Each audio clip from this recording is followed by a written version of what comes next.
أعوذ بالله من الشيطان الرجيم بسم الله الرحمن الرحيم أولم يهد لهم كم أهلكنا من قبلهم من القرون يمشون في مساكنهم إن في ذلك لآيات أفلا يسمعون أولم يروا أنا نسوق الماء إلى الأرض الجرز فنخرج به زرعا تأكل منه أنعامهم وأنفسهم أفلا يبصرون صدق اللہ العظیم۔ آیت نمبر 26 اور 27 کی تلاوت آپ حضرات نے سنی۔ سورہ سجدہ کا آخر ہے اور آیت کا ترجمہ یہ ہے، اور کیا ان کافروں کو اس بات سے کوئی ہدایت نہیں ملی کہ ان سے پہلے کتنی قوموں کو ہم ہلاک کر چکے ہیں جن کے رہائشی مکانات میں یہ لوگ سفروں میں چلتے پھرتے ہیں، یقیناً اس میں ان لوگوں کے لیے بڑی نشانیاں ہیں۔ تو کیا یہ لوگ سنتے نہیں ہیں؟ اور کیا انہوں نے نہیں دیکھا کہ ہم پانی کو کھینچ کر خشک زمین کی طرف لے جاتے ہیں، پھر اس سے کھیتی کی نکالتے ہیں، اور ایسی کھیتی جس سے ان کے چوپائی بھی کھاتے ہیں اور خود بھی کھاتے ہیں؟ کیا ان کو یہ بات سوجھائی نہیں دیتی؟ تو یہ آیت نمبر 26 اور 27 کا ظاہری الفاظ کا ترجمہ تھا۔ گزشتہ کل آپ کی خدمت میں یہ بات آئی تھی کہ حضرت موسیٰ علیہ السلام کو ہم نے کتاب دی، اور حضرت موسیٰ علیہ السلام کو کتاب دی تو آپ کو بھی کتاب دی۔ حضرت موسیٰ علیہ السلام نے اس کتاب کے پھیلانے میں تکلیفیں اٹھائیں تو آپ پہ بھی تکلیفیں آئیں گی۔ پھر یہ چند مٹھی بھر لوگ ہیں جو آپ کی مخالفت کرتے ہیں، ان سے آپ غم نہ کریں، اس لیے کہ آپ کی اس محنت سے، آپ کی کوشش سے ایسا مجمع تیار ہوگا قیامت تک جو آسمانی باتوں پہ یقین بھی رکھیں گے اور عمل بھی کریں گے، یعنی ان کا ایمان بھی مضبوط ہوگا، عمل بھی مضبوط ہوگا، اور اس ایمان اور عمل کی مضبوطی سے وہ دوسروں کی ہدایت کا سبب بنیں گے۔ تو یہ حضور صلی اللہ علیہ وسلم کی ایک تسلی کا سامان تھا۔ اور پھر یہ لوگ یعنی اگر ان پر عذاب نہیں آتا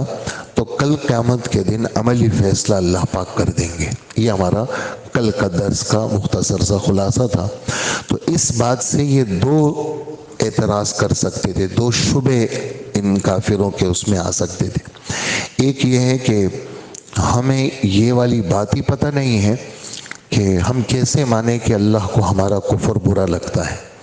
اس لیے کہ اللہ پاک فرماتے ہیں کل قیامت کے دن فیصلہ کریں گے، تو ممکن ہے فیصلہ ہمارے حق میں ہو اور اللہ پاک کو ہمارا کفر اچھا لگتا ہے۔ جیسے کہ 24ویں پارے میں فرعون کے لیے ہمارے رب نے یہ لفظ استعمال کیا ہے کہ وَكَذَلِكَ زُيِّنَ لِفِرْعَوْنَ سُوءُ عَمَلِهِ وَصُدَّ عَنِ السَّبِيلِ، فرعون کے سامنے اس کی ساری بری حرکتیں اچھی لگنے لگی۔ جیسے اسرائیل کا صدر اس وقت جو موجود ہے، وہ جو نام لینا بھی اپنی پاک محفل میں اچھا نہیں ہے، تو وہ جب اس کو کہتے ہیں بھئی تم بچوں کو، عورتوں کو کیوں قتل کرتے ہو، کہہ رہے ہیں تورات میں یہ لکھا ہوا ہے۔ اتنا گھٹیا اور ذلیل آدمی ہے کہ تورات میں یہ لکھا ہوا ہے کہ عورتوں کو بھی مارو، بچوں کو بھی مارو، اور دودھ پیتے بچوں کو چھین کے قتل کرو۔ کہا یہ تورات میں لکھا ہوا ہے، یعنی اللہ نے یہ کہا ہے۔ اور جیسے 8ویں پارے کی آیت ہے کہ وَإِذَا فَعَلُوا فَاحِشَةً قَالُوا وَجَدْنَا عَلَيْهَا آبَاءَنَا وَاللَّهُ أَمَرَنَا بِهَا، جب یہ کافر کوئی بے حیائی کی حرکت کرتے ہیں تو ان سے کہتے ہیں بھی کیوں کرتے ہو یہ، تو کہتے ہیں کہ جی ہمارے بڑوں نے بھی کیا ہے اور اللہ نے بھی حکم دیا ہے۔ اور پھر اللہ پاک اس کا جواب دیتے ہیں قُلْ إِنَّ اللَّهَ لَا يَأْمُرُ بِالْفَحْشَاءِ، اللہ بے حیائیوں کا حکم نہیں دیتا۔ أَتَقُولُونَ عَلَى اللَّهِ مَا لَا تَعْلَمُونَ، تم اللہ کے خلاف ایسی بات کرتے ہو جس کا تمہیں پتہ ہی نہیں ہے۔ حضور صلی اللہ علیہ وسلم کی جو ہدایات تھی، جہاد آپ نے بھی کیا ہے، 27 سفروں میں آپ گئے ہیں اور قتال ہوا ہے آپ کے سامنے۔ ایک جگہ دیکھا رش لگا ہوا ہے، تو ایک کیا ہے یہ کون ہے؟ کہا جی مسلمانوں نے کسی عورت کو قتل کیا ہے۔ تو اس پر جو اللہ کے رسول نے بیان کیا اور جو تقریر کی اور جو ڈانٹا آپ نے، اور فرمایا میری ہدایات سن لو، خبردار جس نے کسی بوڑھے پہ ہاتھ اٹھایا، خبردار جس نے کسی بچے پہ ہاتھ اٹھایا، اللہ ہمیں منع کرتے ہیں عورتوں کو قتل مت کرو، لا تقتلوا نساءہم ولا اولادہم، یہاں تک کہ ان کافروں کے جو نوکر ہیں، ان کے مزدور ہیں، ان کے صفائیاں کرنے والے ہیں، خبردار ان کافروں کے نوکروں کو بھی قتل مت کرنا، ان کے ساتھ تمہاری لڑائی ہے جو تمہارے مد مقابل ہے، تم آؤ سامنے آؤ۔ ابھی بھی کوئی کافر سامنے آ جائے، مسلمان کے سامنے نہیں ٹک سکتا وہ، چاہے وہ سادہ سا مسلمان ہو، بہت سادہ سا ہو، یہ کافر ان کے سامنے نہیں ٹک سکتے۔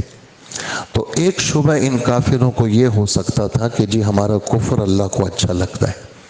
تو اس کا جواب دیا پہلی آیت میں کہ کفر کیسے اچھا لگتا ہے، تم میں یہ عقل نہیں ہے کہ تم جو سفر کرتے ہو تمہارے راستوں میں قوم عاد کی بستی آتی ہے، اور قوم عاد کی بستی کو اللہ نے ہلاک کیا، ہوا آئی اوپر لے گئے اللہ پاک، ان کو یوں ٹکرایا اور ان کو ہلاک کر دیا۔ تمہارے سعودی عرب کے اندر ہی تم ایک کافر ہو، تم مکہ سے جب جاتے ہو تو راستے میں مدین کا علاقہ آتا ہے، مدائن صالح کا علاقہ آتا ہے، جہاں پر حضرت صالح علیہ السلام نے تبلیغ کی تھی، قوم سمود رہتی تھی، ان کے کھنڈرات تمہارے سامنے ہیں، ان کو جبرائیل علیہ السلام نے چیخ کر کے ہلاک کیا، تم ان کے علاقوں سے نہیں گزرتے۔ نمبر 3، جب تم شام جاتے ہو راستے میں قوم لوط کی بستی آتی ہیں، اور وہاں ان کی بستیوں میں جب عذاب آیا تو وہاں اللہ نے پانی کھڑا کر دیا، اور وہ پانی ایسا گندا پانی کوئی زندہ جانور اس میں رہ نہیں سکتا، تم نہیں دیکھتے یہ؟ اور نبیوں نے یہ اطلاعات دی، نبیوں نے یہ اطلاعات دی ان کو، اور نبیوں کی بات نہ ماننے پر ان پہ زلزلے آئے، مختلف قسم کے حالات آئے۔ تو اگر اللہ کو کفر اچھا لگتا تو قوم لوط باقی رہتی،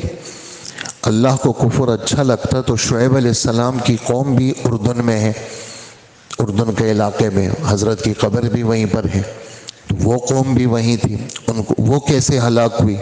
تو یہ تمہارے سفروں کے اندر، یمن کا سفر اور شام کے سفر میں تم گزرتے ہو وہاں سے، یہ اس بات کی علامت ہے کہ کفر اللہ کو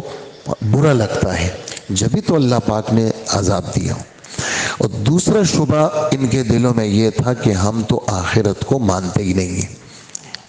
کیا مطلب؟ یعنی دوبارہ زندہ ہونا ہم اس کو تسلیم ہی نہیں کرتے۔ اس کا جواب اللہ جل جلالہ نے دیا کہ ایک جگہ نہیں، بار بار تم اپنی آنکھوں سے سال میں کتنی دفعہ مشاہدہ کرتے ہو۔ وہ کیا کہ اللہ جل جلالہ مردہ زمین کو پانی سے زندہ کرتے ہیں۔ کچھ زمینیں ایسی ہوتی ہیں جو بارشوں کو برداشت نہیں کر سکتی، جیسے مصر کی زمین ہے، بعض زمینیں مصر میں ایسی ہیں کہ اگر بارشیں ہو جائیں تو وہ اتنی نرم زمین ہے کہ عمارتیں بیٹھ جائیں۔ تو وہاں اللہ پاک کیا کرتے ہیں، وہاں اللہ جل جلالہ سوڈان میں، حبشہ میں، ان علاقوں میں بارشیں خوب برسا کر کے دریائے نیل کے واسطے سے مصر میں پانی پہنچاتے ہیں، اور دریائے نیل سے بڑی بڑی نہروں اور چھوٹے چھوٹے نالوں سے پھر ان زمینوں میں پانی پہنچاتے ہیں جن زمینوں کے اندر وہاں یعنی کاشت تو ہوتی ہے لیکن بارش کو برداشت نہیں کر سکتی۔ کیسا عجیب نظام ہے، یعنی جس جگہ پانی کو زمین برداشت نہیں کر سکتی ہم وہاں بارش زیادہ نہیں برساتے، کیونکہ وہ زمین اس کو برداشت نہیں کر سکتی، اور جو زمین برداشت کرتی ہے ہم وہاں برساتے ہیں، پھر نسوق الماء، پھر ہم پانی کو کھینچ کے لاتے ہیں، اور کھینچ کے لا کر کے خشک علاقوں میں جہاں آبپاشی ہو سکے اور زیادہ بارش کی وجہ سے وہ زمین اس کو برداشت نہیں کر سکتی تو ہم یہ کرتے ہیں، اور پھر ہم اس مردہ زمین کو زندہ کر کے تم بھی کھاتے ہو، اس میں سے گندم کھاتے ہو، مکئی کھاتے ہو، چاول کھاتے ہو، باجرہ کھاتے ہو، پھل کھاتے ہو، سبزیاں کھاتے ہو، اور تمہارے جانور چارہ کھاتے ہیں، سوکھا چارہ بھی کھاتے ہیں بھوسے کی صورت میں، اور تر چارہ کھاتے ہیں مختلف نباتات کی صورت میں۔ تو یہ والی چیز بھی ہم کرتے ہیں۔ تو جس طرح ہم مردہ زمین کو بارش کی وجہ سے زندہ کر لیتے ہیں اور لہلہاتے ہوئے کھیت تمہیں نظر آتے ہیں، بالکل اسی طرح کل قیامت کے دن جب سور پھونکا جائے گا تو جتنے لوگ آدم علیہ السلام سے لے کر کے اخیر تک مر چکے ہیں، اللہ جل جلالہ قرآن پاک میں ایک نہیں کافی جگہ کہ بس وہ سور جب پھونکا جائے گا فَإِذَا هُمْ قِيَامٌ يَنْظُرُونَ، یہ اذا کا لفظ ہمارے عربی کے اندر اچانک کے لیے آتا ہے، جیسے کہ خرجت فَإِذَا السَّبْعُ وَاقِفٌ، یہ مثال دی جاتی ہے ہمارے گرامر کی کتابوں میں نکلا تو اچانک شیر کھڑا تھا سامنے، اچانک درندہ کھڑا تھا، میں نکلا تو اچانک چور باہر کھڑا تھا،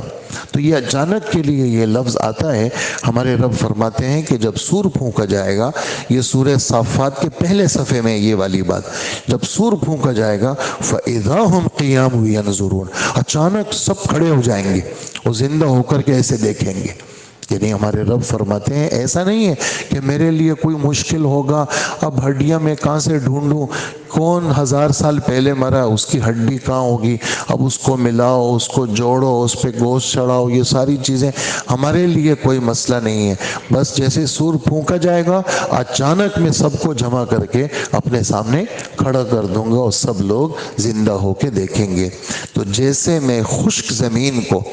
پانی کے ذریعے سے زندہ کرتا ہوں، ایسے ہی میں کل قیامت کے دن لوگوں کو زندہ کروں گا۔ تو یہ دو شبے کافر کر سکتے تھے، دونوں کا ہمارے رب نے ان دو آیتوں میں جواب دیا، جس کا ترجمہ میں کر چکا ہوں، ایک دفعہ پھر ترجمہ سن لیجئے۔ اولم یہد لہم، کیا ان کی رہنمائی کے لیے یہ والی بات کافی نہیں ہے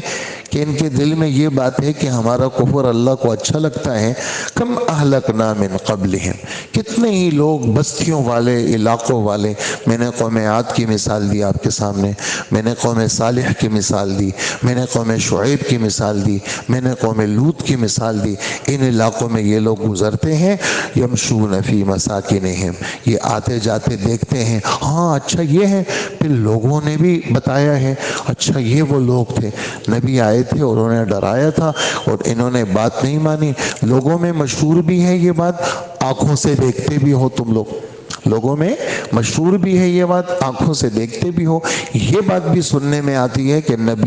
نبی آئے تھے، انہوں نے آخرت کی بات کی تھی، انہوں نے بات مانی نہیں۔ تو ان فی ذالک لآیات، ان علاقوں کے اندر عبرت کے نشانات ہیں،